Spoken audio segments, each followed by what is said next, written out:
Welcome to my dojo. This is Drunken Fist Happy Hour, a special edition of Kung Fu Pizza Party, where I take that 30 minutes or less stipulation and toss it out. I throw it to the side, and instead, I grab a drink, grab a friend, and we sit down and just let the conversation meander like Drunken Fist Kung Fu.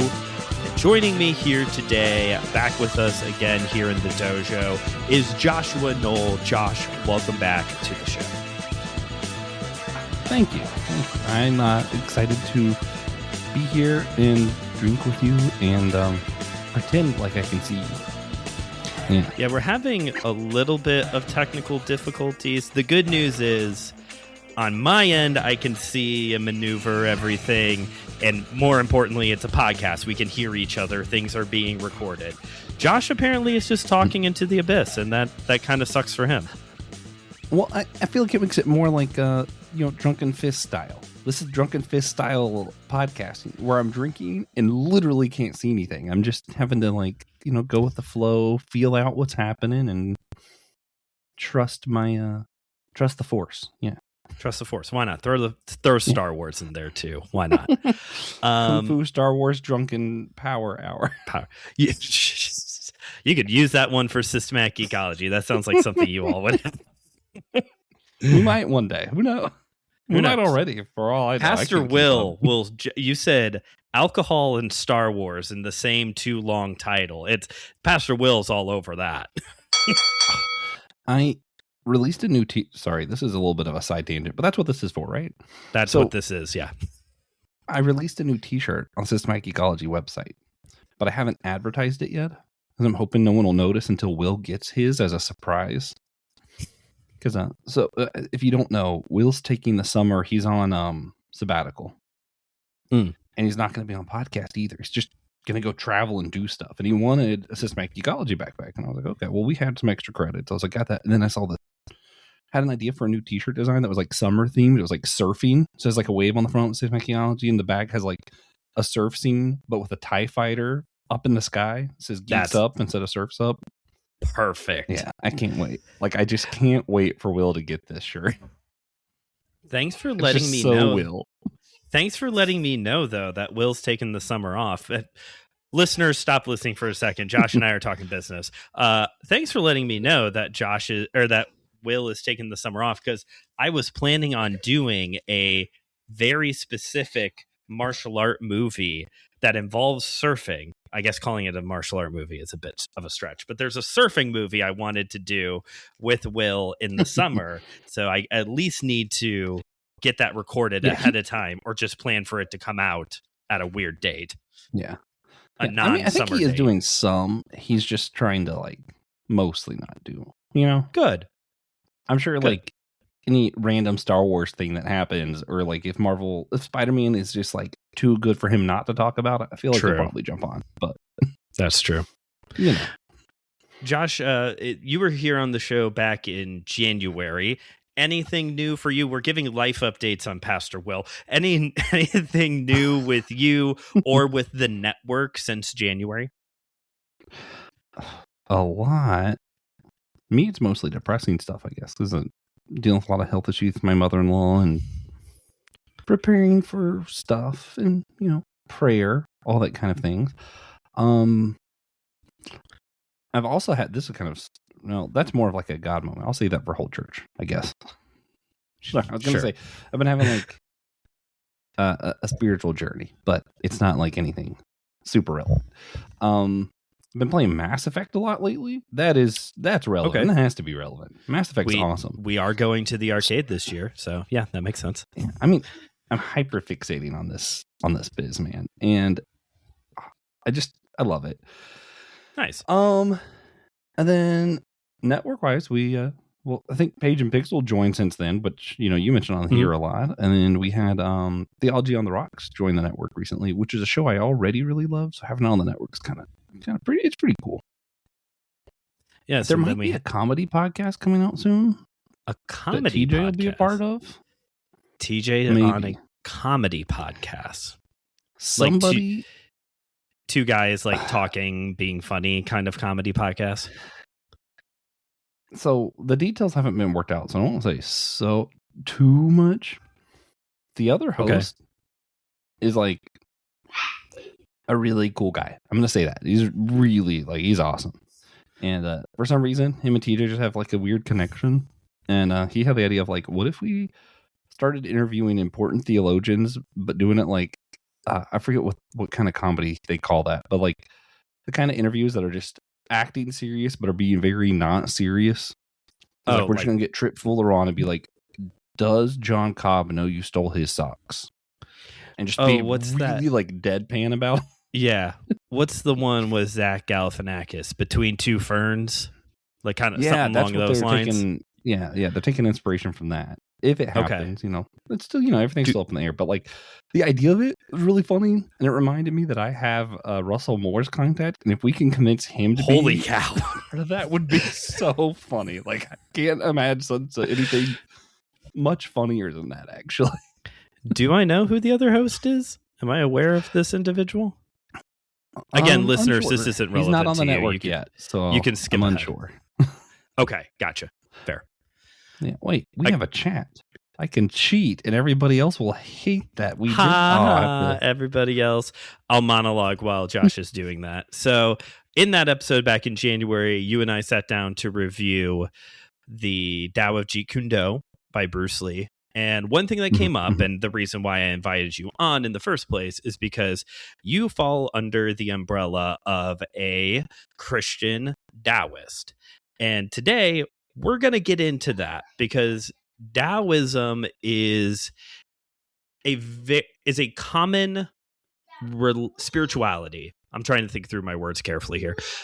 Taoism is a common spirituality that does come up a lot in the martial arts. So that is relevant to us. And, I do not try to make this show explicitly like a Christian podcast because it would get so cheesy so quickly.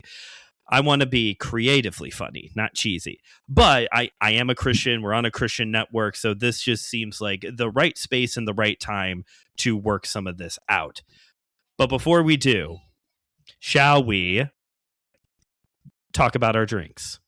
I forgot to do this last time I had Joe on for a Drunken Fist Happy Hour, and we got all the way to the end of the episode before I was like, oh yeah, we never talked about our drinks. Funny. So I'm going to do, have you already opened yours?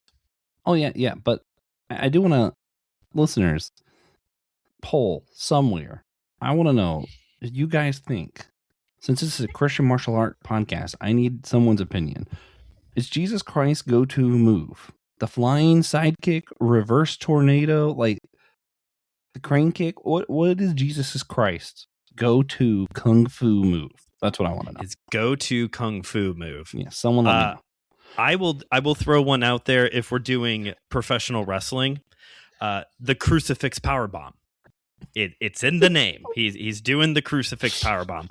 Kung fu move wise, yes. We'll get a poll going somewhere to find out what it should be. I'll be super lame. I'm just going to go ahead and say now, if someone throws in anything ninjutsu, I'm going to lean towards that because it's a lot of redirection and like locks and ways of rather than causing harm. It's a lot of ninjutsu, especially like when you first start, because that's all I got to do, is more of like well, I can't think what it's called. You're stopping the fight more than you are causing harm. You're putting people in a position they can't move. What's that called? Like trapping people. Yeah. Trap is a word I'm familiar with that could describe what you're talking about. That's kind of yeah. So like I feel like that's more that seems more Jesus style. Like he might not necessarily be bashing their head in, but I bet he's got some good redirection moves. It's not Krav Maga. I'm pretty confident it's not Krav Maga. Probably not. Which is funny because it's national martial art of the Israeli military, but it's not Krav Maga. Yeah, probably not. Yeah, probably not. Anyway, you were talking about drinks. I'm gonna get some ASMR in here. Let's see if it works. Ready? Did any of that come through? Yeah, that was nice. I feel like I should have waited for mine. No, you're good. So tell us a little bit about yours. I wanted to get one of my favorite beers from Legal Remedy Brewing. They have a peanut butter porter and a pro bono vanilla stout.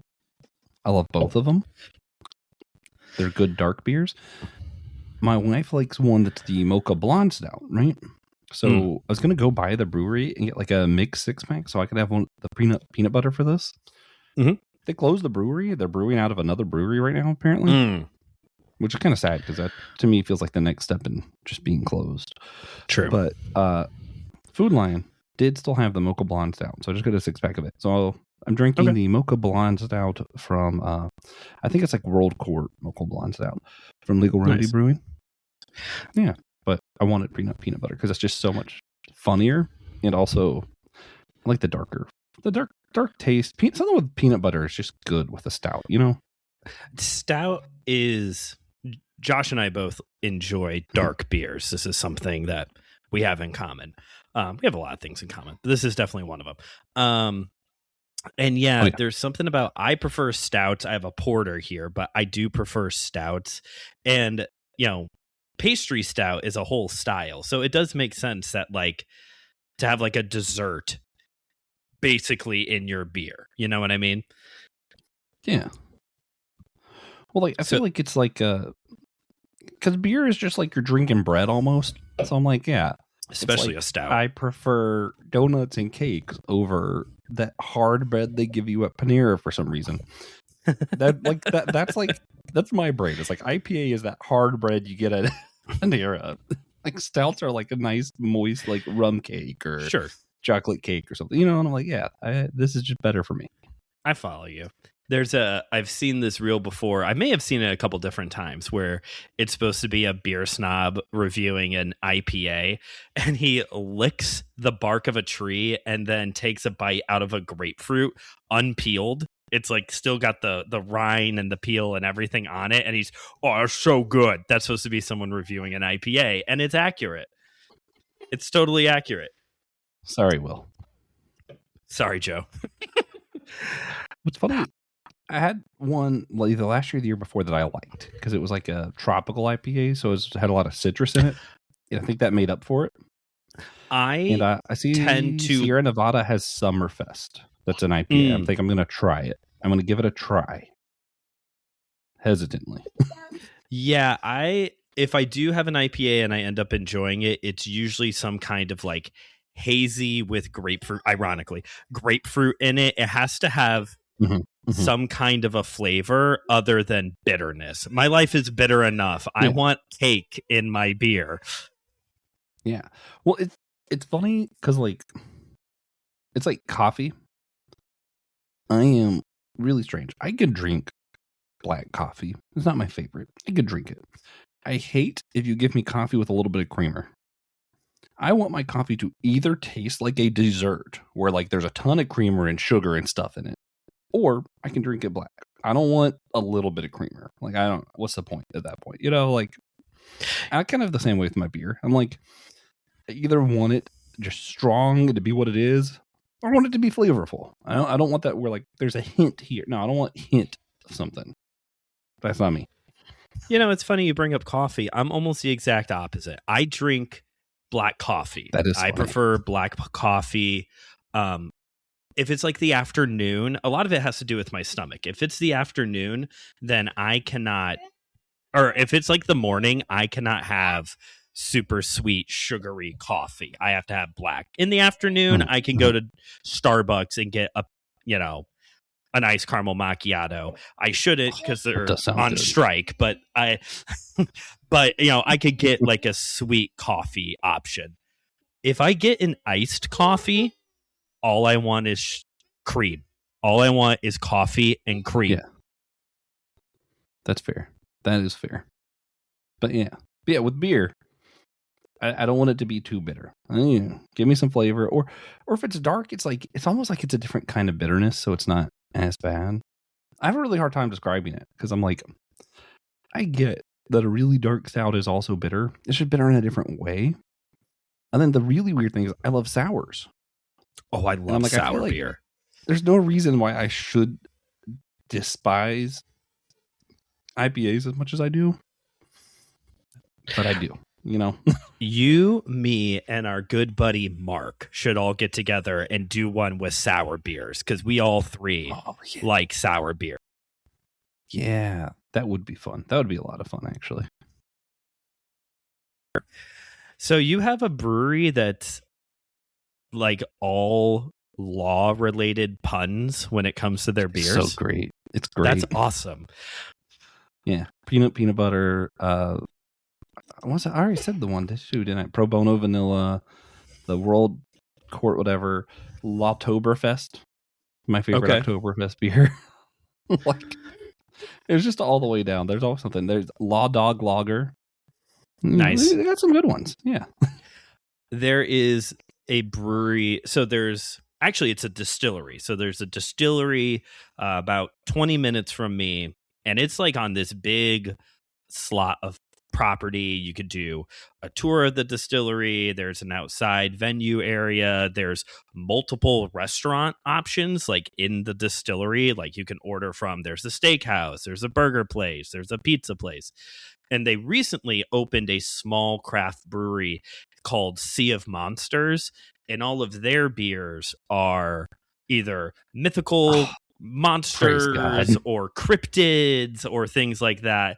If the gang ever comes up here by me, it's on my list of places I'd like to take you all. I need to. Unfortunately, flights are impossible because I keep them like, oh, this year might be the year I go somewhere. Then I'm like, oh, well, I guess it's not. Thanks, Trump. Not this year. But anyway, I was talking about this when we had Leah and Chrissy on Whole Church recently. You know, Theology Unlocked Whole Church crossover, and we were talking about this. And I felt the need to like double down on like, yeah, see, I like really dark beers, and that sounds manly. But what you gotta understand is, if I'm not drinking a dark beer, I'm drinking one of those like fruity drinks with like a little umbrella or something. Like, there we go. Like it's not like I'm trying to be like masculine. It's just I like what I like. Yeah, no, I get that. It has nothing to do with that. Because like my first drink I actually ordered somewhere when I turned 21 was when I first started watching Scrubs. So it was an apple teeny. Easy on the teeny, please. Dude, it's great. I have never had a martini. Do not care to have one. I will have a dessert martini, any option. I love espresso martinis. I've had a banana split martini before. Like, if it's silly and fun, then I'm interested. If it's just gin and olives, get that thing away from me. Yeah, that sounds awful. I like apple teeny just because of like the show, but then like it actually they don't have it anymore. Crystal Light used to have a apple teeny mix, like it was non-alcoholic. You should just put in your water bottle, and it actually was so good. And I'm like, nice. Green apple in drink form it's a good idea. Oh yeah, Cooper's at the age. Producer Cooper's at the age now where we're drinking Kool-Aid in the house, and I usually try to get. They have Kool-Aid so bad. They have a good green apple. Really? Yeah, they have a good green apple. I'm gonna try it. And obviously with Kool-Aid, black cherry is like the goat. And yeah, the classic fruit punch one. It's just or the blue, the tropical punch, whatever the blue one. Yeah, that's a good one. That one's pretty good. Yeah.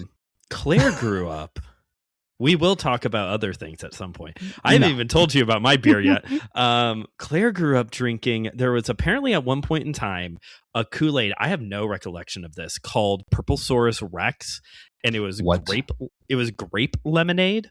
So now, if you want to make it, you just get one lemonade and one grape and mix them. But yeah, this was apparently a thing. I don't remember Purplesaurus Rex. Yeah, I'm deeply offended that I have no recollection of that, because I feel like I would have had that all the time. Sounds good. I've made it at home. It's kind of a fun addition to the summertime lemonade mix. Yeah. Well, there's some drinks that like the name makes it better. Like you already like it, but you like it more because of the name. Like it enhances it. And I honestly do think that's peanut butter beer for me. Is like, I do love that beer. There are plenty of other peanut butter beers I probably like just as much, but the name, makes it a little bit better than those other beers. So speaking of peanut butter beer, I am drinking a peanut butter chocolate porter. This is the third Drunken Fist Happy Hour, and I've been trying to make a habit of picking a drink that correlates to what we're going to talk about. And so since we are going to be talking about religion, this is you don't have your camera's not working. This is called Sweet Baby Jesus by Dewclaw. I think it's the brewery. Yeah, I've never had this one before, but it's pretty common in my area. Do you get this one in your area? I don't think I've seen that one. It's by what? Who? Dewclaw, Duclaw. It's called Sweet Baby Jesus. I put it in.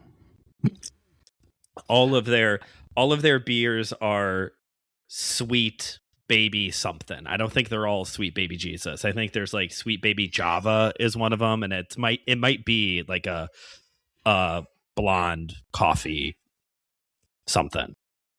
It's good though. I've never had it before. It is pretty good. Sometimes porters are a little dry for me, but this has been pretty good. Yeah. I like a good porter. I got up this thing, but it won't let me open the maps part to see if there's one near me because I'm on this. But I'll look it up afterwards because I'm curious. I like peanut butter and I like chocolate. So yeah, chocolate porter sounds good. Yeah, it is good. With that, I think we've talked. This is why I like doing these, because we would only have 9 minutes to do the actual episode now. See, that's why we do a little Drunken Fist Happy Hour every once in a while, listeners. If you've hung in there for 20 minutes, I guess we should start talking about Christian Taoism. So to me, I'm leaning into my seminary life side here. To me, one of the best places to start with this is defining terms a little bit. So just very simply, Josh, in your own words, what is Christianity? Well, it's the following of Jesus in adherence to the Nicene and Apostle creeds, I think is probably what I would say. It doesn't have to be like the adherence as in like you quote it all the time and you're like 1,000% agree with it all the time. But to me, it's just like if we can agree on at least a majority of the things in those two creeds, cool. That's Christianity. We'll roll with that. After that, I tend to be pretty loose because I've done Church Unity podcast for an extremely long time. And now I'm like, yeah, what it means to be Christian is actually really hard to narrow down when I look at the history of what all these people who I definitely am like, yeah, Augustine, definitely Christian. All right, Origen, definitely Christian. Martin Luther, definitely, even Aquinas, as much I don't like him, definitely counts as Christian. And then when I'm like, what did they disagree and agree on that we think is so important to Christianity today? And I'm like, well, yeah, a lot of the stuff that I at one point would have been like, you have to believe this, and that's what it means to be Christian. I'm like, well, nah, maybe that's not as true as I thought it was. So, believe in God, the Father, Jesus the Son, Holy Spirit, guiding the church, that we're all supposed to be one, that we are one in this sense that we believe that we are able to be made whole through Jesus, whether because you think he died for your sins or that he defeated sin in the grave whenever he rose from the dead, whatever, some variation of believing in Jesus, trying to follow his ways, and acknowledging that what Jesus did in some way has achieved a salvation that allows us to flourish and have wholeness making today, should we choose to believe in him, confess with our mouths that we sin and are in need of him. Nice. This is not a theology pop quiz, so I'm not going to well, what about this verse and what about that verse? Because part of this is also very much your spiritual journey. And that's part of the point of this episode here today, is to hear your spiritual journey into this. I do find it interesting, if you don't mind fleshing this part out. I do find it interesting. So obviously, Jesus at the center, the chief cornerstone, or whatever biblical illusion you want. I do find it interesting, and I don't disagree. I do find it interesting that your guardrails are the Apostles' Creed and the Nicene Creed, where I feel like most people would say the Bible. is there a reason why you're choosing the creeds versus scripture? And let me just be clear. I'm not trying to imply that like you don't care about the Bible. I know you care about the Bible. I know we have differing views on the Bible, but I'm just curious why the creeds versus the Bible. I'm trying to find a way to word this carefully. The Bible, the type of literature the Bible tends to be, it's a variation of types of literature. I don't think it's meant to be cohesive or coherent. And I think that's evidenced when you look at all the different churches interpreting the Bible all these different ways, and some of the absolute wild theories and stuff that people have come up with. They're like, well, I read the Bible and this one verse makes me think that I am the dragon. And you're like, what, huh? And like, they maybe can spin it in a way where you're looking, you're like, oh, maybe they're right. Maybe they are the dragon. And that's like the important part. Like, whereas I think the creeds are acknowledging the Bible as true and are saying very plainly, here is what we believe. Given the Bible, like the creeds are taking the Bible as their source in the first place. It's just creeds, unlike the Bible, aren't trying to be ambiguous or give you room to think or like wrestle with your spirit. They're saying, this is what we believe. And it's a lot, I don't know. I feel like it's more straightforward. If that makes sense. Also, what we think of the Bible, what the early church thought of as the Bible, what the Orthodox Church thinks of the Bible, what the Catholics think of the Bible, and you get some differences. By the way, you're probably going to be hearing producer Cooper singing in the background because it was the part in the Mario Bros movie when Bowser sings Peaches. So he's the producer. He knows what he's doing. He's not participating in the drunken part of Drunken Happy Hour. No. No. Just clarify. The listeners might not know.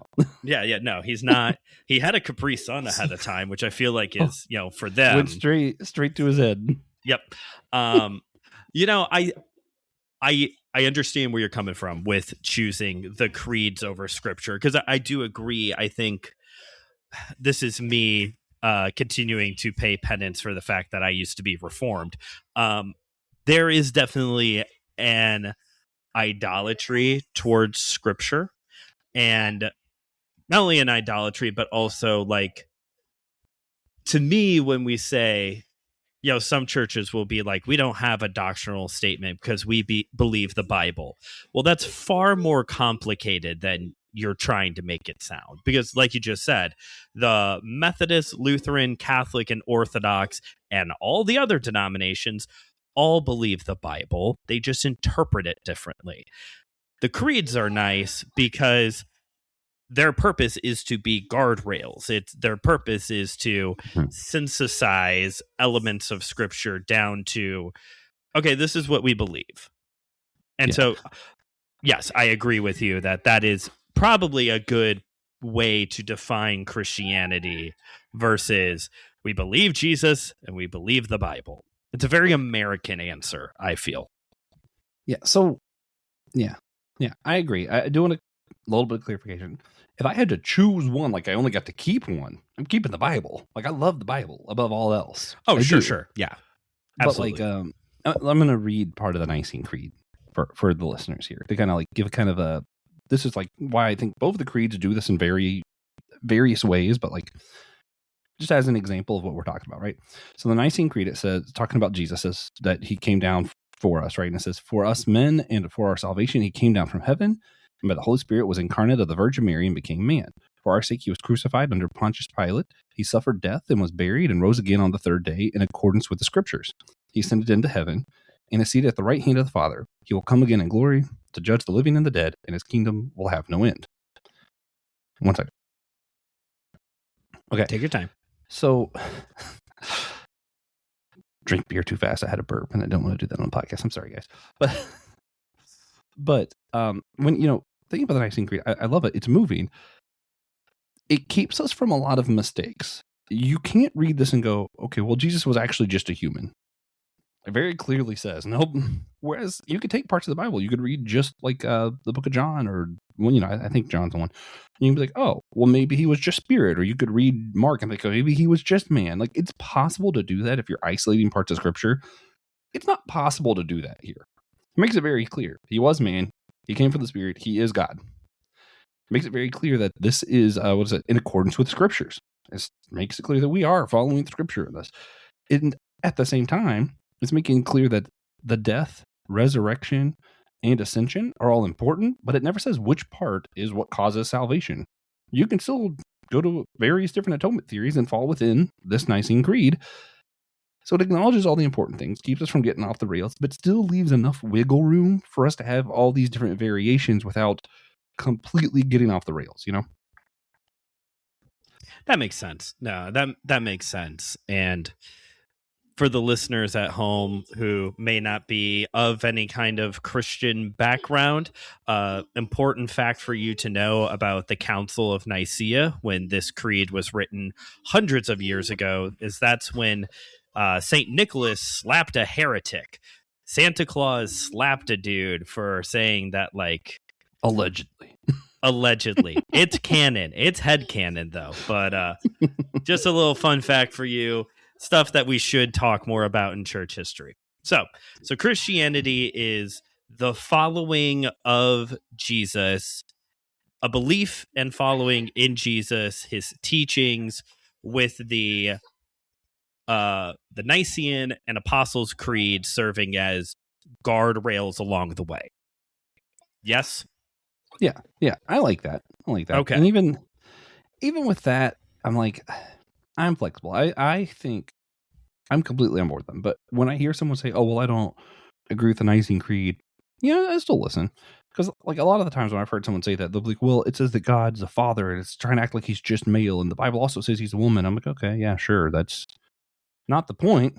See where you're coming from, though. So it's not worth arguing with somebody. But, I think if we take what the creeds are actually saying, I think they're good guardrails. But also, if I hear someone say, "Oh, I don't believe in that," I'm going to ask some questions. I'm not going to immediately write them off, Yeah, no, I understand that. So with that in mind, so that's our Christianity. We have our Christian definition now. So let's move into Taoism then. So what is Taoism? I'm not sure it's possible to define it. If you go through the Tao Te Ching, which is like the book that most people are like, oh, that's the Taoist book, but like they don't really have a Bible as such. But it's Lao Tzu. Some of his teachings are compiled into a book called the Tao Te Ching. And a lot of the times when he talks about the Tao or the way, the force, whatever, he doesn't say here's what it is, but he kind of just gives an example. It's like, if you do this and you're following this way, when you live in harmony with nature that way, this is the Tao. But then I'll say something else. And it's kind of like there isn't quite words to clearly define it. So that's hard to like talk about on a podcast. I will say, fair. My best attempt is it's this idea of realizing things are good. Things are good if we learn to be our true selves and live in harmony with the rest of things. And when we learn to live in harmony with all things, we find the way. I think that would kind of be a good way of paraphrasing it. Okay. It's hard to say philosophy, religion, spirituality, all that stuff, because like I think how we Westerners define religion, it probably is a religion. But a lot of Eastern thought doesn't really have religion like that. Like Japan is like a crazy percent will say they're atheist. And then also the same similar crazy percent all say that they stop at least worship a god at one of the altars, the Shinto altars, once a week or something. And they're like, wait, but you said you were atheist. Like, oh yeah. And I mean, I don't have a religion, but you got to stop and say hi to this god when you see him. And it's like, it's a difference of like way of life and it just being common as opposed to like, I'm following a religion. And like Eastern people tend to be different than Western people in that way. So it's hard, I think, for Western thinkers to even imagine what the kind of spirituality they experience and participate in Eastern practices really are. So I think probably for me, I probably am treating Taoism more like a religion than how someone in China probably would. But, I do my best. It's just hard being a Western person. It is hard being a Western person. I'm glad you jumped right into is it a religion, a philosophy, a spirituality question? Because that was something I was going to ask you. Because I have not spent near as much time as you have with Taoism. But like I said, it does come up within the martial arts. So I've engaged with it probably more surface level than you have. And my experience with it has been way more of like, oh, this seems more philosophy than it does religion. Just with my engagement of it, where it's more of like it is a way of thinking that influences how you engage versus like the worship of something. I could be wrong about that though. Yeah, like there's not really a thing that you're worshiping. Yeah. It's and I've talked about this like 100 times, but the thing that really pulled me in is there's this painting of Lao Tzu, Siddhartha, the Buddha, and Confucius, right? And they're sitting around a vat of vinegar, and the Buddha is drinking of it, making his like, oh, that's bitter face because they're drinking vinegar. And the whole Buddhism thing is all life is bitter, like everything's bitter, everything's suffering. That's kind of like the Buddhist thing. And then how do you deal with said suffering? Confucius is tasting and like contemplating, like, how can I use this and make it better, or whatever. Because Confucianism is all about kind of structure, finding a way to organize things and make things different. Whereas Lao Tzu is smiling ear to ear because, man, this vinegar tastes like vinegar, and that's great. It's like an acceptance of what something. It's like the acceptance of what something is. Yeah, and I think when I then, maybe I'm jumping the gun for like Taoist Christianity or Christian Taoism. For me, it's almost like taking the doctrine of Imago Dei, or the doctrine of like how God created everything good. If there is a good God and He made all things, it's just kind of believing that like, well, then all things must at their core be good. Sure, we probably mucked it up along the way, but I think if we find that harmony, things were created good. Like God didn't make wasps to be these evil things that we're all supposed to hate, right? Like He didn't make me to be a wretched miserable person who talks about how wretched I am all the time. Sure. So I think finding salvation, finding Jesus, to me, would allow me to then better to find a way to live in harmony with these things and seeing things as good for what they are. I actually don't like vinegar in food. Sure. Yeah. I'm not going to be upset that vinegar tastes like vinegar. Like that's what it's supposed to taste like. No, that makes sense. Yeah. I remember us talking a little bit about the vinegar illustration when we were going through the Tao of Jeet Kune Do. And like, I definitely get it, of this idea of like accepting something for what it is and being, maybe not celebrating it, but being happy that it is what it's supposed to be. And I can, since we've talked shop a lot, I can give a systematic ecology example here. Okay. And we're going through another one of these right now, actually. So when we talk about Taoism, I talk a lot about the Te, and that is like the truest me, which will be the me that's most at harmony with all things. I will also argue the one that's most with Jesus will be my Te, right? For me, who I am, I like structure. Because I'm ADHD and I have a really hard time doing things, I like overcompensate, and I'm like, we're gonna have 500 Google documents and everything's gonna be super detailed, and here's exactly how the next year is gonna go. Because like I have to overcompensate. I'm super ADHD. I've worked with Josh for a while. Yes. Now. Yep. He asked me for an outline for this episode, and I was like, that's fundamentally against what we're supposed to be doing, but okay. So co-host Will Rose, my pastor, I love him, is not like that. He's a surfer. Imagine just surfer guy that like who's also a pastor, and I feel like you get Will. Yeah. So one of the things that came out of systematic ecology is like, I'm super structured. Like, here's the next month or whatever. And then like some movie or something will come out and was like, we have to talk about this now. And I'm like, okay, well, the next 2 months are booked. We already know what we're recording. So maybe in like 3 months, we'll talk about that. Will was like, but we need to talk about it. Like, right, like this is what everybody's talking about. And of course, Will was right. But me, I'm like, but this is what my structure is. And instead of compromising myself or Will or anything like that, I'm like, okay, how do I stay true to me and true to Will? So we incorporated in the schedule what's news episode. We're going to talk about the things that are new. which allows us to talk about those new things that are important, like, because Will was right, but still allows me to be true to myself and have that schedule for the next year so I can overcompensate for my ADHD. Right, because it's not necessarily like a, in this very specific scenario, just to carry on, like you're not a control freak who, it's like it's my way or the highway kind of thing. This helps you be a functioning person. Having structure helps you engage. That's why when you were like, is there an outline, I at least gave you these questions, the main questions ahead of time, because I know that helps you, and I want you to, I think in Christianity we like using the word flourish right now. Like, I want you to flourish or be your authentic true self, as it would maybe be better to say in this context. So and Will is the most surfer pastor you could ever meet. If there was a surfer pastor, it's him.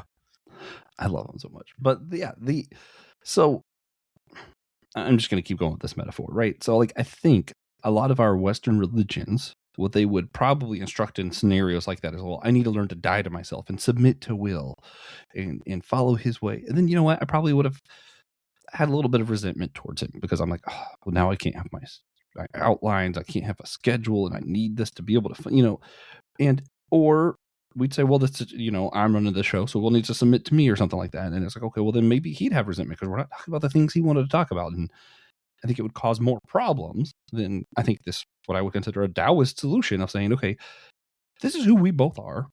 Both of those things are good. How do we create something that allows us both to be who we are and work together? And I don't think it goes contrary to Christianity. It's just usually when you hear Western thought, it's one person has to submit, or there's a hierarchy or something like that. Sure. And more of your Taoist thought is, no, we're going to see everything is valid and try our best. And it's not always possible to find a way that everyone's able to be their true self while we work in harmony in some way. This is the way. Go this Mandalorian. Is the way. Yeah. That movie looks great. So on this side, before we summarize and move on, have you spent very much time studying Zen? Because I've recently dipped my toe into the world of Zen. Recently here on the show, I did a review of Zen in the Martial Arts by Joe Hyams, or Hams. I don't know how to say it. It kind of looks like both. I don't want to say Hams though, because that seems wrong. Anyway, and it's a very brief introduction to Zen, but it does sound very similar. Zen comes from a Buddhist perspective, a Buddhist religion viewpoint, but it sounds a lot like what you're describing here with Tao and Te, of the purpose is to live authentically and in harmony with things around you. And with there was something else you said. I was like, oh yeah, that also reminds me of the Zen stuff. I can't think of what it was now, but there's aspects of Zen that seems to correlate here. And in my Western thinking, all of this stuff talking about being our authentic true selves, living in harmony with things around us, that's spiritual formation, that's sanctification, that's reconciliation, that's all of our big Bible words. So to me, like, maybe there's differing takes on all of this, but it's almost like maybe Eastern thought kind of all correlates to each other a little bit more than here in the West, where we more often than not intellectualize faith and spirituality versus living and pursuing a spiritual end goal. Yeah. So I don't know a ton about Zen, so a little bit I'll be talking about out of my ass a little bit. But I think Zen, that's all Buddhism, that podcasting is people talking out of their ass. That's all it is. Yeah, it's fine. But I think Zen with Buddhism, Wu Wei with Taoism, and then like spiritual formation with Christianity, I think do have a lot of similarities. There's differences. One thing that I've learned, Eastern philosophers, theologians, etc., tend to be a lot better at incorporating other spirituality into their practices without, being afraid of, oh, I'm so scared someone's going to become Buddhist or whatever. As a lot of Western thoughts are, oh no, they're worshiping the Buddha, which just isn't even what Buddhism is, but it's fine. So like, it's a little bit complicated because like in East, they'll be like, okay, yeah, I'm finding my Zen by doing this Taoist practice, and that's what Confucius would want. And you're like, huh? Like, it feels like one of those like memes of you combining a bunch of like nerd references that are obviously wrong together just to like rage bait someone, except for they're being completely serious and it's fine. So like a little bit it feels like that when you're like, huh? Nice.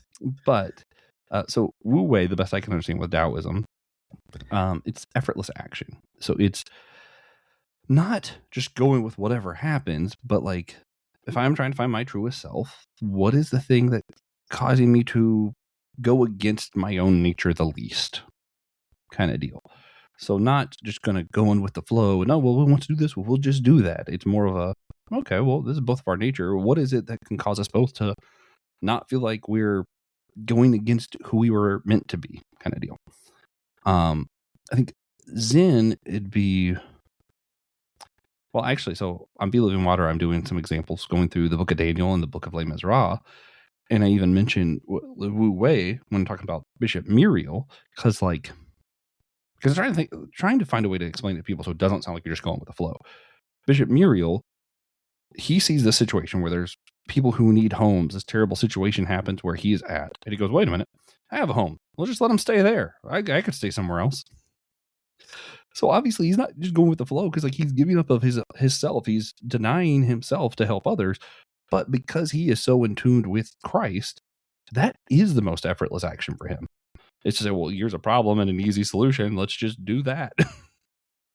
So for him, that is Wu Wei. Whereas for someone who I think maybe hasn't spent as much time with Christ and prayer and that kind of stuff, that probably wouldn't be effortless action to give up your home to other people. So you see a little bit of yin yang with that, if you will. What I've read with Zen is more of a emptying your mind, which is also a big thing in Taoism, but of like getting past your intellectual thoughts and your anxieties and stuff and just kind of finding peace. So I think it's more of like a thing achieved through meditation rather than like a type of action like Wu Wei is. But again, like they're incredibly similar. I think there's just a little bit of a nuance difference. And then like spiritual formation for Christians, I think like it is like hey, we're going to do these things because that's going to allow us to be more in the spirit. And it's a lot more structured and a lot more, methodical a lot of the times with spiritual formation. But the end goal is still to kind of have that peace. So I think the end goals are all pretty similar. As you were going, I remembered what the other thing I forgot about Zen. That was like, oh, this is the other thing that kind of reminds me of Taoism is the book that I was reading. They never give like an actual textbook definition. This is what Zen is, rather than this is what it looks like. And that seems to be a lot of what Taoism is like as well. You started off by saying you can't really define it, but this is what it looks like. Mm-hmm. Yeah, well, and that's where Christianity is actually pretty weird, right? Because like if you go to Jesus, you're just like if we had the Tao Te Ching of Jesus, like it was just Jesus's sayings, it would feel a lot like that because a lot of his teachings were the kingdom of heaven is like a seed. Like, wait, no, I want a definition. That's true. Dude. That is true. Yeah. Yeah.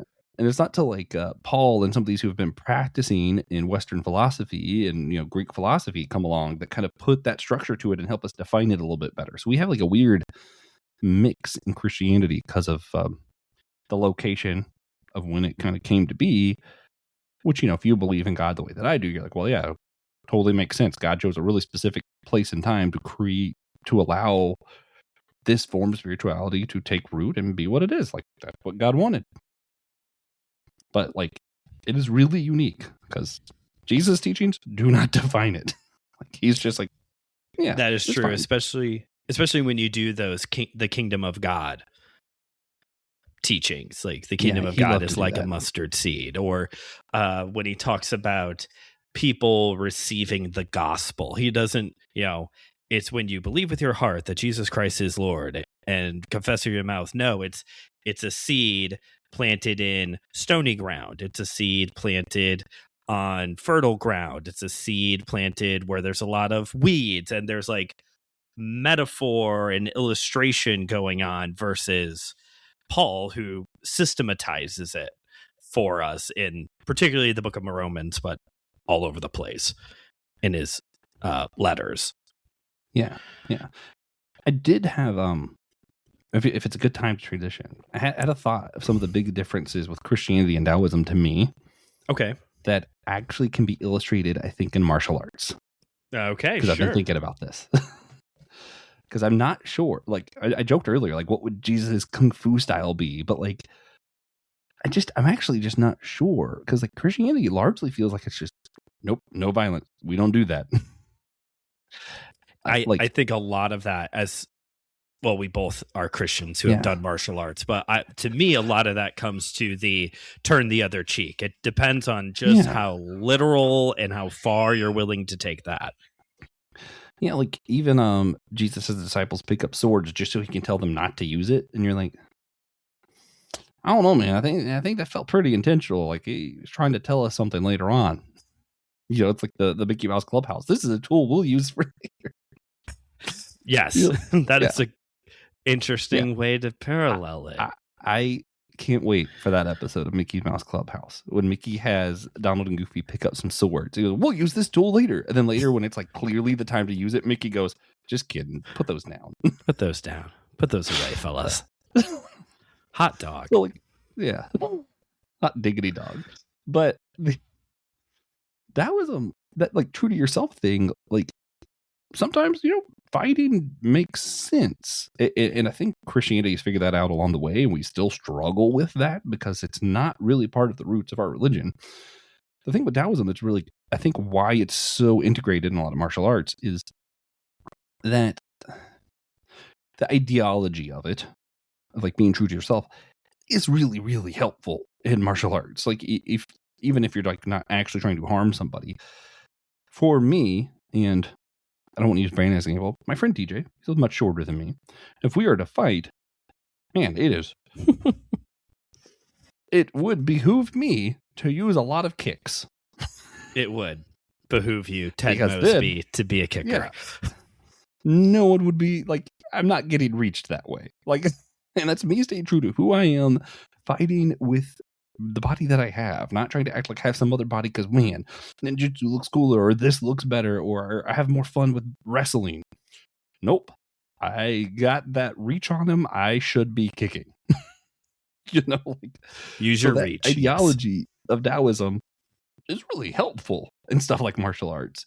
Whereas Christianity is like turning the other cheek. Like, I don't know if Christianity has anything to contribute to martial arts, unfortunately. I am a Christian. Like, I'm not trying to say it's never helpful. I'm just like, I don't think it has anything specific for martial arts.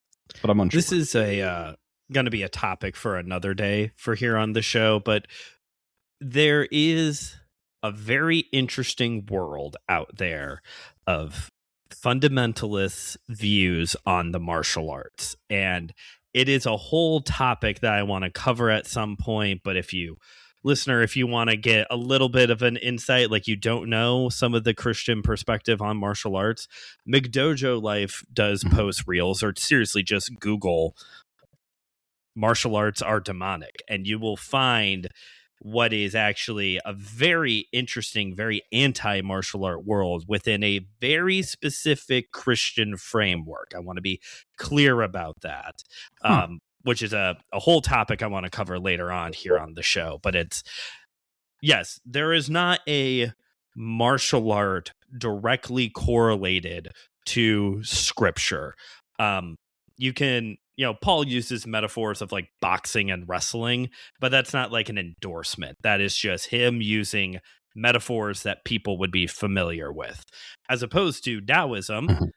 Full circle moment for us. Drunken Fist Kung Fu is associated with Taoist temples.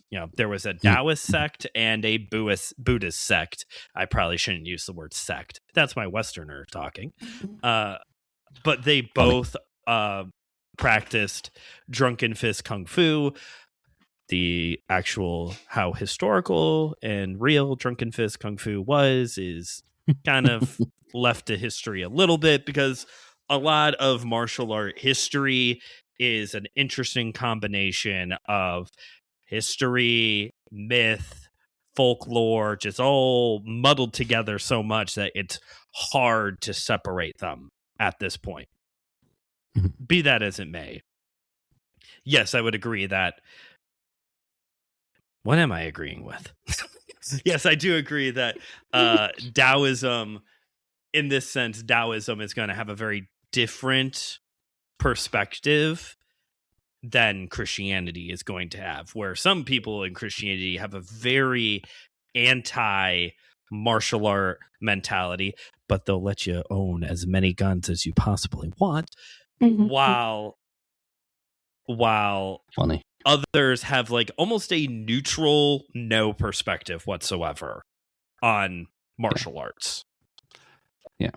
Well, to be true to myself, my truest self here, Brandon. Yes. I also want to tell everyone how Taoism and Christianity can help me play Kingdom Hearts better.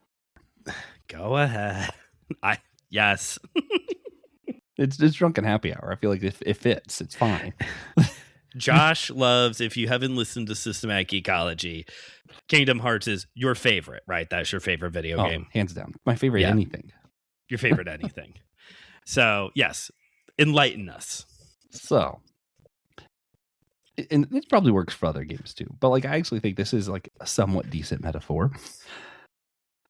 What Christianity has taught me, and again, you should not be doing these kind of things just because they benefit you, but it should be actually because you think it is truly important. But Christianity has taught me, when I'm playing the game, unlike the thousands of other people on Facebook and Instagram who are like, why doesn't Donald ever use heal? I realize it's important for me to heal Donald and Goofy. Even though it's going to use all of my magic and make me more vulnerable, I'm keeping my teammates alive. I am going to deny myself to help them. That is what Christianity has taught me playing Kingdom Hearts. What Taoism has taught me is, when I go to settings, I'm going to keep Donald Duck close because he fights better close to me.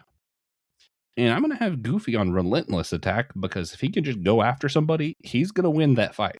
Just let him go do his thing. That's interesting. You would think Donald would be that person. Just personality-wise, I would think Donald would be like, and go. Well, it's because he's magic type, so he's using like thunder and fire and all this, but he dies so much quicker. Okay, like, so quick. He has Goofy would have a pretty Goofy high has all the health.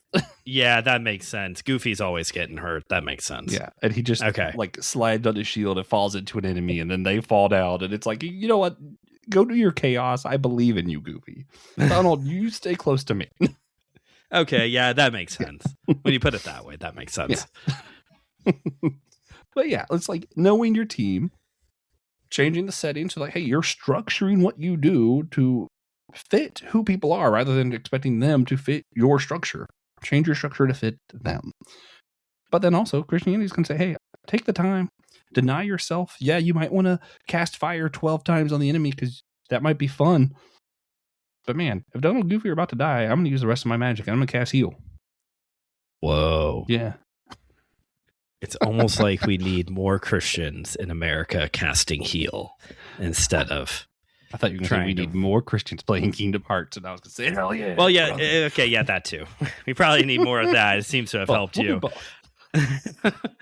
So, I'm curious. These are more like curiosities rather than just like literal definitions. So, would it be for you Christian Taoist or Taoist Christian?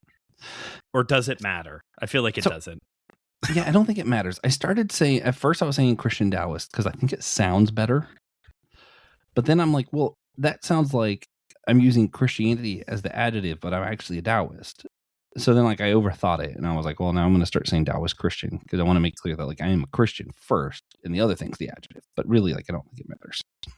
Gotcha. Yeah. As we're going along, there's like some questions and I'm like, you know what? I think in the spirit of Taoism, I don't need to ask it. You know, like there are just certain things that like, go with the flow for sure. I wouldn't necessarily consider myself a Taoist, but there are aspects of it that like it just makes sense. As you talked about earlier, like, you know, when it comes to your faith and your religion and your spirituality and your philosophy, we'll just throw all the words out there. Like, it shouldn't be just for you, but it should also like make sense to who you are. That's why, you know, still to this day, I consider myself an existentialist, because existentialist thought makes sense with how I perceive the world around me. It always has. Yeah. It is actually really funny because I'm a Lutheran and a Taoist, right? So that shouldn't work. Yeah. Well, I think the funniest part of it, really, that I want to get to, I think Lao Tzu, I don't think he set out to start a religion. I think if he was around, he'd be like, yeah, no, like the stuff that I said that's not useful to you, just don't do it. And the stuff that I say that is useful, yeah, sure, use that however you want. Don't call yourself a Taoist, just listen to what's helpful for you.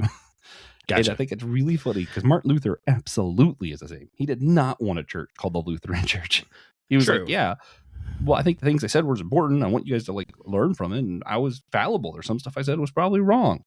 Don't call it the Lutheran Church. So now we're part of the Lutheran Church. And now I'm a Lutheran Taoist, knowing that Martin Luther and Lao Tzu both did not want me to be calling myself either of those things. Not probably, Martin. Yeah. You're anti-Semitic. Not probably. Yeah, that part was bad. That was bad. That part's bad. Yeah. Sorry, very Lutherans. Extra bad. Extra bad. Extra badness. This is your badness level. It's extremely high for someone your size. Yeah. Anyway, but no, I totally get that. And I kind of covet, not that I necessarily want people to name a religious movement after me, that I don't want either. But I kind of covet like somebody who doesn't have to work with labels. Because there is this part of me that like, I don't care. There is a term I would like to use to describe myself as a Christian. There's several terms I would like to use to describe myself as a Christian that they either mean something else or I'm just not comfortable being public about it. Sorry, that's not something you're supposed to say on podcasts. You're supposed to say everything. But there's this avenue where like I do wish I had a theological camp that I could say, a label that I could say, but these are my people.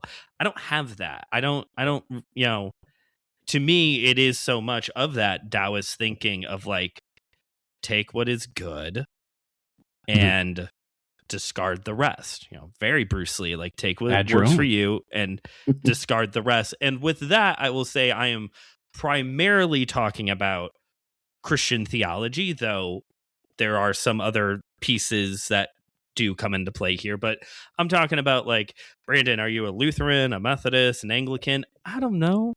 Like, ask me tomorrow. It will probably be a different answer. I mean, it took me a long time because I grew up in a tradition that prioritized the sermon, the theology, the Bible. And I'm like, well, I don't agree with all that. And then I looked at all the other ones and I'm studying. I'm like, okay, I'll just go to the one that I agree with. And I'm like, well, I don't really agree with any of them that much. But then attending a Lutheran church, and I'm like, well, yes, we have, these are the things we believe. This is what, if you're going to call yourself Lutheran, you have to agree to certain whatever. If you're going to be Lutheran minister, obviously, certain set of beliefs, all that kind of stuff. But like the emphasis is on the sacrament. So I feel a lot more comfortable saying, yeah, I don't agree with all this. But that's not the most important part of the service. That's not why I'm here. Yeah, I'm here to take Eucharist. You know, so I don't know. Something about it being more about the sacraments made it easier for me to start going by that. But I do want to say, for those listening, when you start, you know, your own church after Brandon, don't call it the Brandonins or like the night, the first night church of whatever. No, call yourself the Knights of Knee. That is what Brandon would want. That is what do that. You'll strike pain into the heart of everybody like religion should. Whole new creed. It's just saying knee. Knee.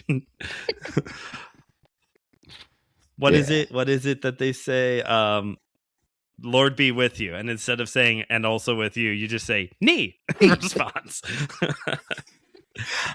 So there's indeed. I wanted to ask you this, and I'm not trying to like probe something that's not there. So if the answer is no, that's fine. I was curious. So you do come from a more, you're Lutheran now, but you did come from a more Pentecostal background, Pentecostal or charismatic? You tell me. I don't know that there's really a difference as much as people want there to be.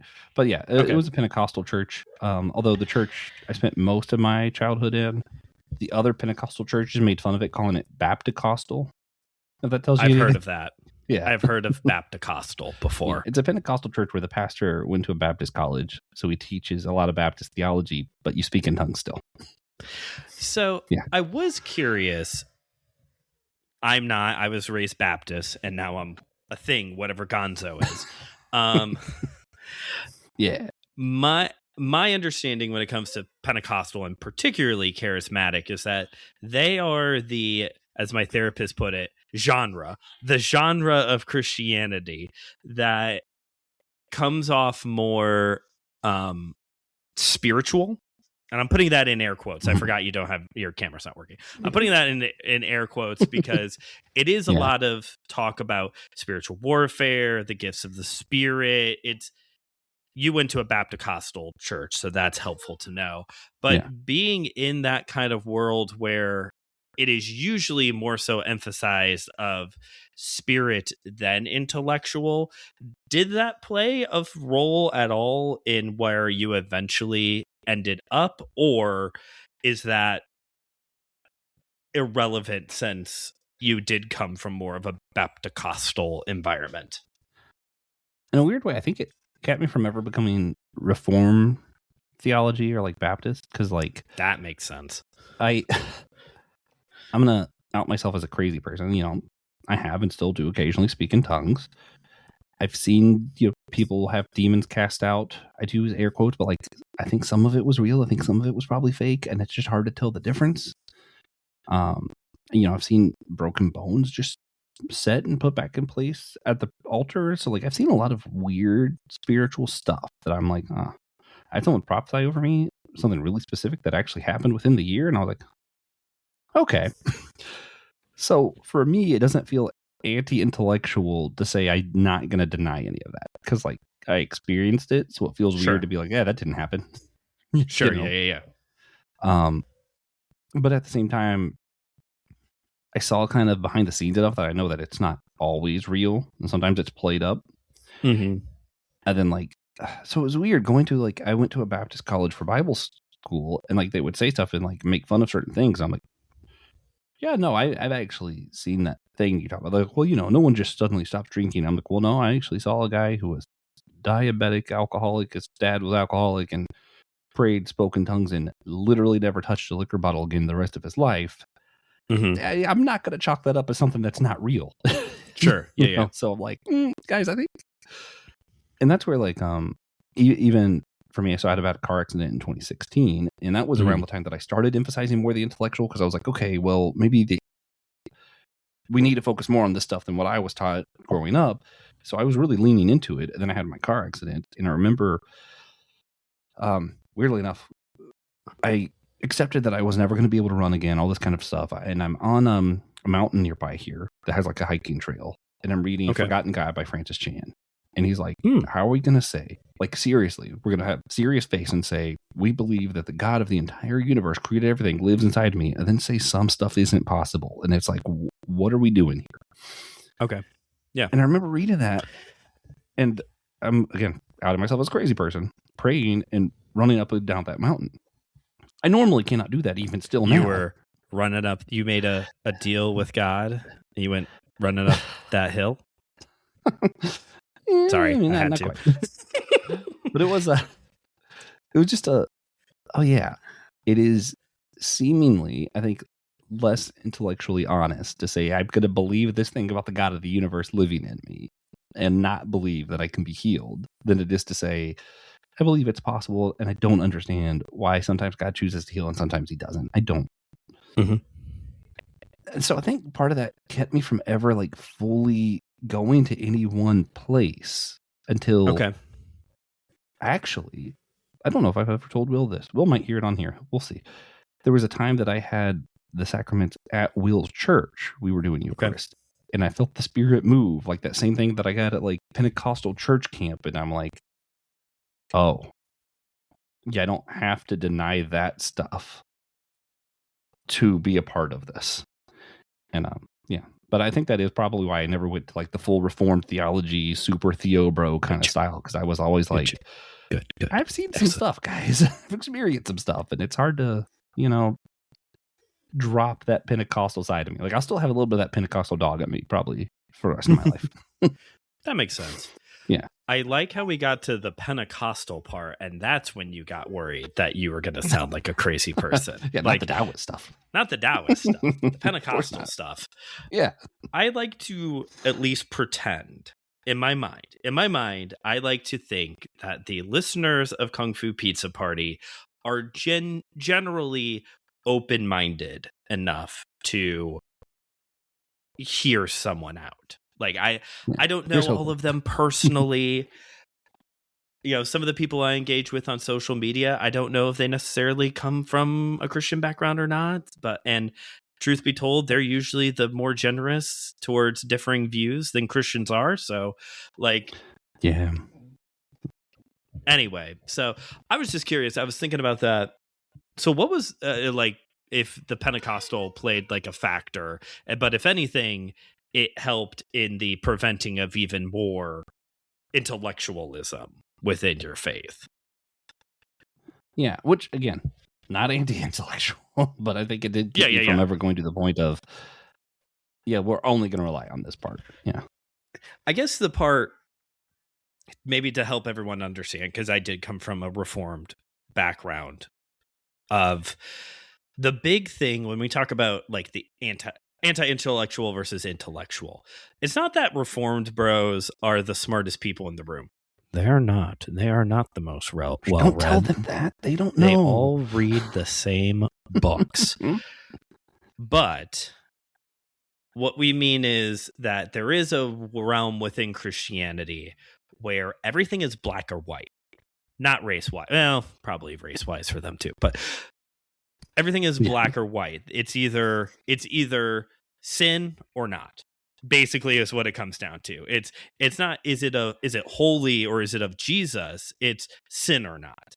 Whereas Josh, and I would put myself here as well, it's far more nuanced and far more gray. We'll go back to our Star Wars analogies.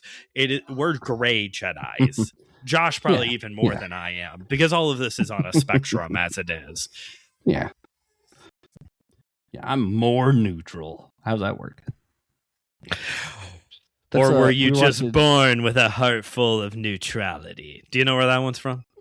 Not quite. Where's that? Futurama. There's a neutral planet. Not that they don't get involved with wars, but everything about them is neutral. That is their response to everything. Everything is gray, and Zach Brannigan can't stand that's them. Wonderful.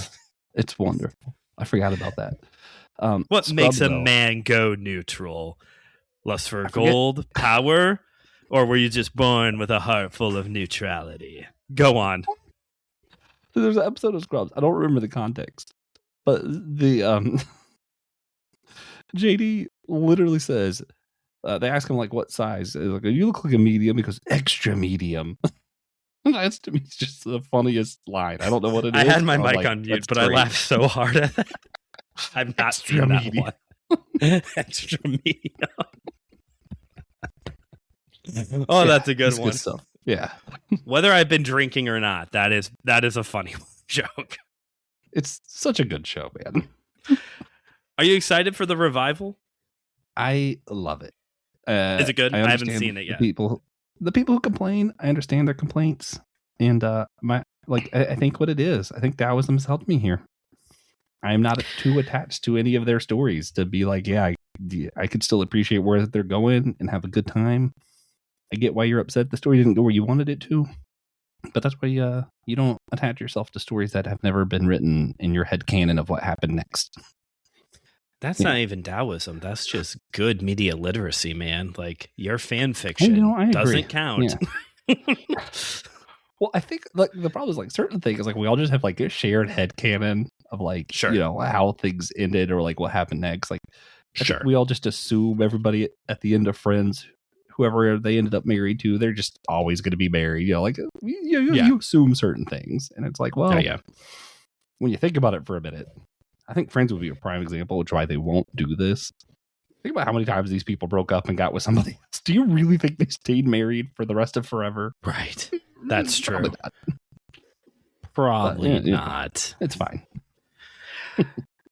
So, Josh, I'm curious. You've found yourself in a more Lutheran community. I want to talk about Community for a second. Not the series, though. That is also a very funny show. Love Joel McHale. Wonderful, especially the first 3 seasons.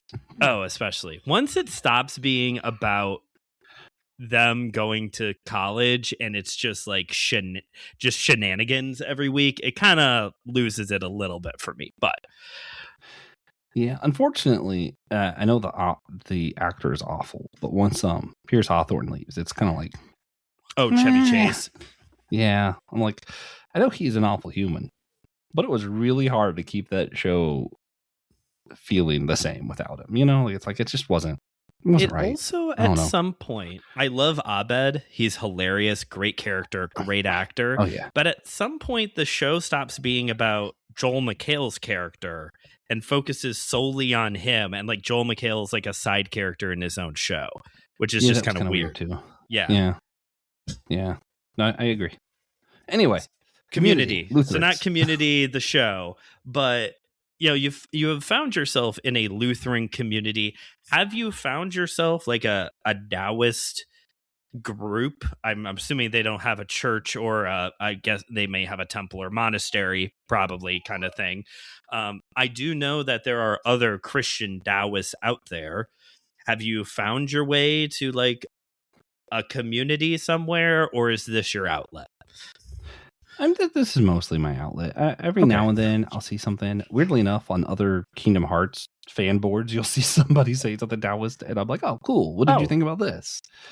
But then largely it's like just reading books and kind of saying that.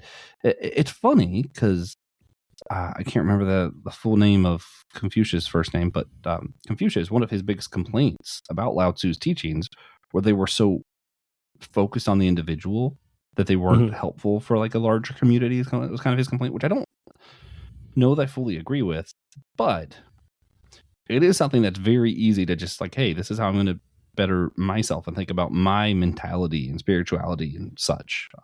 And it helps me orient towards others better, but it is one of those like, a lot of your Taoist teachings, philosophies, whatever, aren't really about like, okay, now get together and teach truth one to one and one to one another or whatever. Like Christian scripture tends to be about. It tends to be more of like when you orient yourself this way towards others, this is the way, and you're like, oh, yeah, I like that.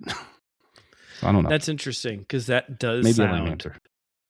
No, it's fine. That does sound more Western. The whole like emphasis on the individual. Obviously, there's still I guess you could say from a Christian standpoint, a practical application of that. You are becoming authentic to yourself so that way you can better relate to other people around you. But the emphasis on the individual versus the collective does seem to be a bit different than what I would anticipate. That being said, if this is your community outlet, along with your own show, Be Living Water, I would like to continue to have you on here to do more Taoist talks in the future, if you're okay with that. Yeah, dude, I would love to. I enjoy talking about the stuff, thinking about it deeper. And it's one of those things too, like if Taoist teachings and stuff weren't so flexible, I probably would never feel comfortable enough to call myself that, even because I'm not going to a Taoist teacher or anything like that. I'm not like worshiping the Tao, but right. Since it's so much flexibility in it, and it's more of like learning a way of orientation. Nice. And to the chagrin of probably a lot of people. It's just one of those like calling yourself just Christian to me right now. I'm really uncomfortable with that in America because it seems to come with a lot of connotations of stuff that I don't want people to think I support, as I don't. We are not even evangelicals. Yeah. Like I just added a disclaimer because I'm like, this is something that's true to me, something that's important to me, part of how I believe, what I think about, and also, C.S. Lewis would be upset at me for not just being a mere Christian, but I'm like, this is a part of who I am, and also, I don't want people to think that I'm those guys, which I run a Christian Unity podcast and probably shouldn't think like that. But I'm like, yeah, maybe not. A lot of people call themselves Christians. I would not consider Christian because, again, when I say like worshiping Jesus, following him, I mean following him in his teachings, not saying his name a lot and then acting nothing like him. Say his name and he appears. That's one for the wrestling fans. Sorry, Josh. I don't know if you know that one. No, but it still was funny.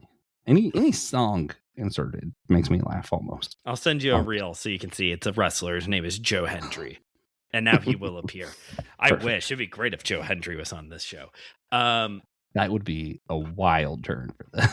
That would be a wild turn if Joe Hendry just appeared next to me and started talking. Josh, is there anything else you would like to leave us with before we begin to wrap up this happy hour?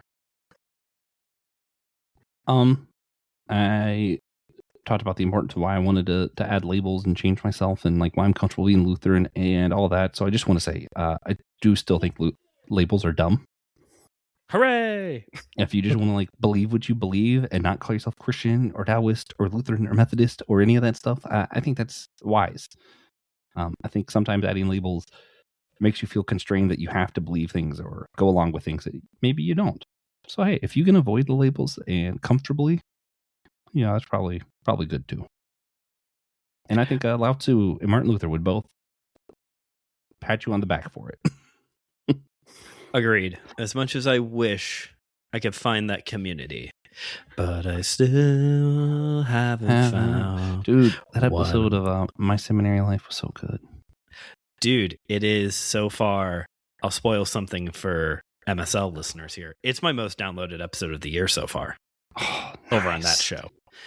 Over here, spoiler for the Kung Fu Pizza Party fans, was the last time Josh was here. That is so far the most downloaded episode. Is our talk of the Tao Jeet Kune Do, which is another reason why I want to keep doing this because you just work the algorithm. That's how this job works.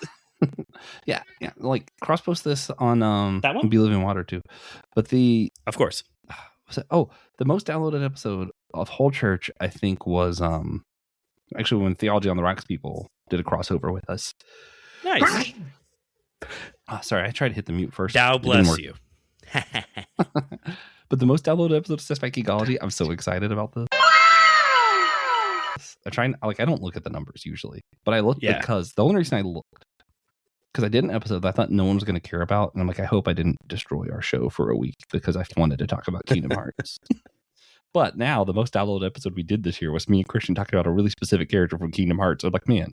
Oh, interesting. Here I was concerned that was going to be the one that no one listened to, and now people are going to ignore us for a week, and it's all my fault. And the exact opposite happened, which is awesome. Nice. It's always weird when it's like, guys.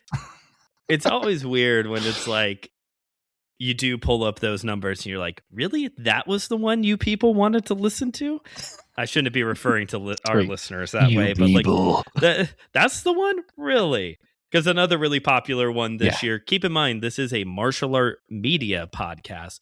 But of course, the episode I did on Monty Python, The Holy Grail has done really well for itself. So. That was a great episode. I was cracking up. Hey, you're all into editing. You're all into editing. Do you like I've been starting to use some more like sound effects. I found a website to get sound effects. Do you like the sound effects? Okay, it's been fun. I enjoy it. I've been meaning to ask. Yeah. I had a lot of fun with it. Anyway. Good. Well, maybe listeners should let us know after they tell us Jesus go to Kung Fu move. Yeah. Either style or move. We'll take weapon as well. Yeah, that would be interesting. Is Jesus using nunchucks? Like these are the questions. These are the questions that the Nicene Creed was too afraid to answer.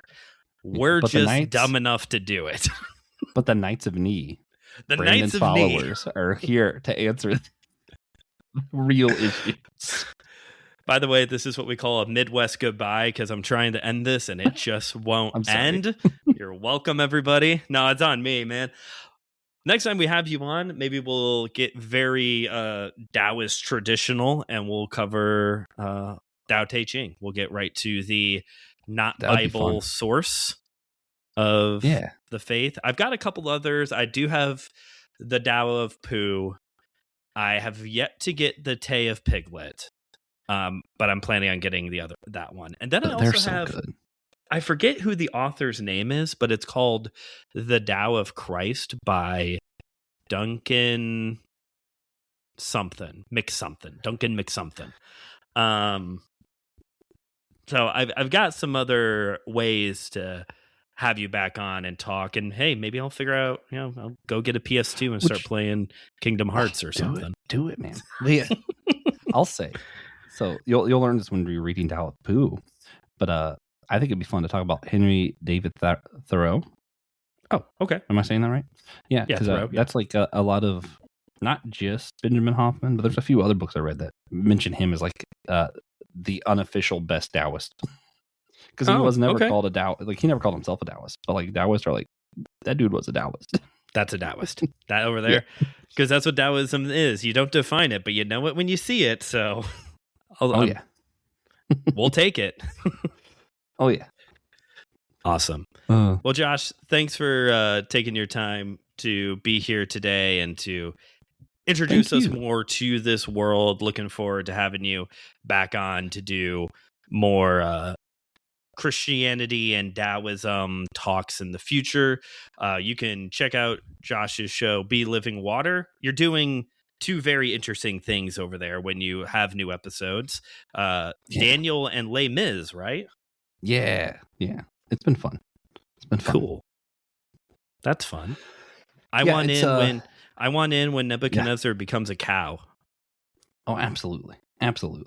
Yeah, no, it's originally it's just because I think they're both really good at speaking into the moment that we Americans find ourselves in with the type of leader who's very similar to Nebuchadnezzar, or I can't remember which king of France that was at the moment because my brain is blanking. But both of them remind me of Trump quite a bit, and I think they both say some interesting things of how maybe we should behave in times with leaders as these.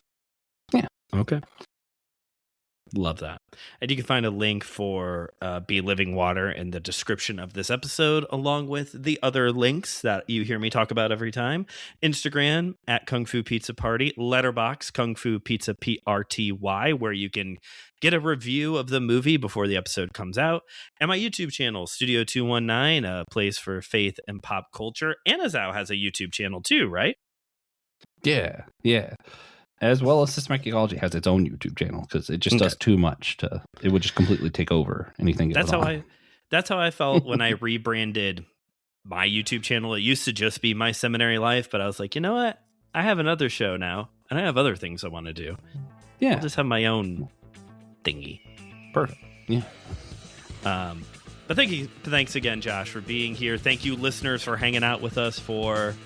These always end up being like an hour and a half long. It's like three normal episodes. It takes 3 normal episodes to do like one of these, and I love that. One drunken happy hour is equivalent to 1.5 normal hours. That math makes sense. We should maybe put that on a t-shirt. Put on a t-shirt. By the way, Anazao does have a merch store. There is a link for it on the Kung Fu Pizza Party Instagram page. If you want to check it out, there's Kung Fu Pizza Party merch. I think all the shows have something. Maybe not the newer shows yet, but all the most of them. I think, because Whole Church and Theology have their own sites, but they're linked to on that site. So nice. Thanks again for listening. This has been Kung Fu Pizza Party, where we have delivered high-flying action in 3 times the amount of time I normally would do, and served up a whole heap of wisdom, one slice at a time.